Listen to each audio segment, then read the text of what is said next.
Like ప్రతి మనిషికి ఆధార్ ఏ విధంగా ఉంటుందో అదే విధంగా భూధార్ కార్డులను ప్రతి ల్యాండ్ పార్సల్‌కి ఇవ్వబోతూ ఉన్నారని చెప్తూ ఉన్నారు. ఇంకా గ్రామ స్థాయిలోనే రెవెన్యూ సేవలు అంటే లైక్ ల్యాండ్ అంతా కూడా రెవెన్యూ రిలవెంట్ కాబట్టి ల్యాండ్‌కి సంబంధించి నోడల్ ఏజెన్సీగా రెవెన్యూ డిపార్ట్‌మెంట్ ఉంటుంది కాబట్టి ఆ రెవెన్యూ సేవలను గ్రామ స్థాయిలోకి తీసుకువచ్చి ప్రజల యొక్క సమస్యలను పరిష్కరించేటువంటి కార్యాచరణ చేస్తూ ఉన్నారు. దాని తర్వాత చట్టబద్ధ హక్కుల నమోదు అనమాట.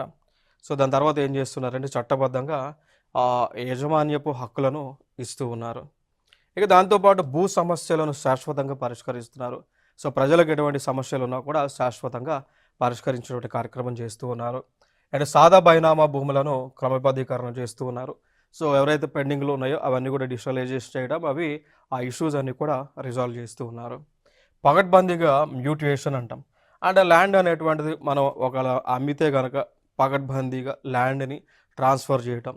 ట్రాన్స్‌ఫర్ చేసిన తర్వాత వాళ్ళకి హక్కులు ఉండే విధంగా తగు చర్యలను తీసుకుంటూ ఉన్నారు. సో, ఎటువంటి ఇబ్బందులు లేకుండా రిజిస్ట్రేషన్స్ లేకుండా, డబుల్ మ్యూచువేషన్స్ లేకుండా తగు చర్యలను తీసుకుంటూ ఉన్నారు. ఈ భూధార్ పోర్టల్ ద్వారా, భూభారతి పోర్టల్ ద్వారా.